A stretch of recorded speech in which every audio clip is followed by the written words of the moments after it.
Sa gitna ng pagluluksa sa pagpanaw ni Asia's Queen of Songs, Pirita Corrales, ay nagpapasalamat pa rin ang mga anak niyang sina Jackie Lo Blanco at Ramon Christopher. Walang ibinigay na karagdagang detalye ang magkapatid kung ano talaga ang naging sanhi ng pagpanaw ng kanilang pinakamamahal na ina sa edad na 87. Pero ayon kina Jackie Lo, mahina na raw talaga ang kanilang ina, ngunit okay naman daw ang kalagayan nito bago na maalam. She died in her sleep actually, which I'm very thankful for because hindi siya nahirapan, hindi na hospital, hindi siya in lingering illness, di ba? Para sa akin, okay na yon ang pahayag ni Jackie Lo sa panayam ng media sa burol ng showbiz icon sa The Heritage Memorial sa Taguig City. Sabi naman ni Monching, my heart problem ever since. Saka lately, yung memory, ganyan diba? Pero health-wise, okay naman siya. But we don't know if she had an attack during that sleep. We don't know. But I mean, it doesn't matter. But we don't know, say uli ni Jackie Lo. Hindi na namin inalam basta she was sleeping. Pagsang-ayon naman ni Monching. Nabanggit din ng aktor at tatay ni Janine Gutierrez na ang asawa ni Pilita ang tumawag sa kanila nitong Sabado, April 12 para ipaalam ang malungkot na balita. Ang husband po niya, si Tito Carlos, at ang isang kapatid namin, mga 2 a.m. tumawag sila. So pumunta na kami doon, ani ni Monching.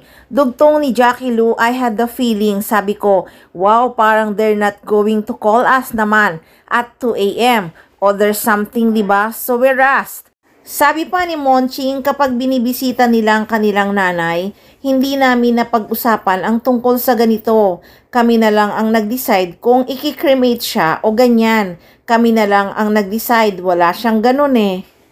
Naniniwala naman din si Jackie Lo na handa na rin si Pilita sa kanyang pamamaalam. My mom was very prayerful in this past. Every Sunday pumupunta yung priest doon and they give her Holy Communion with my stepdad.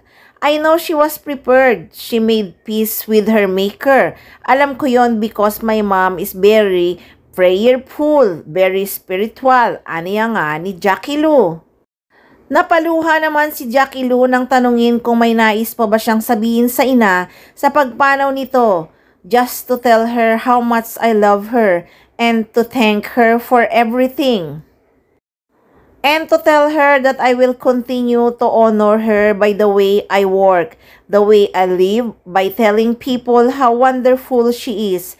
And just to say thank you. Thank you so much for bringing up me and Mon the best way she could.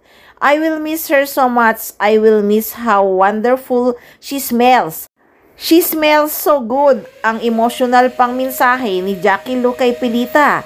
Pagpapatuloy pa niya, but she lived the best life and I would give a standing ovation to her for everything that she achieved in her career and the way that she carried herself with always so much grace despite minsan nahihirapan, minsan may mga trials. She would always say, tomorrow is another day. Ang problema nandyan, minsan nandyan ang solusyon, minsan wala. But in the meantime, and hold your head high and do the best that you can. Dugtong pa nga ng actress.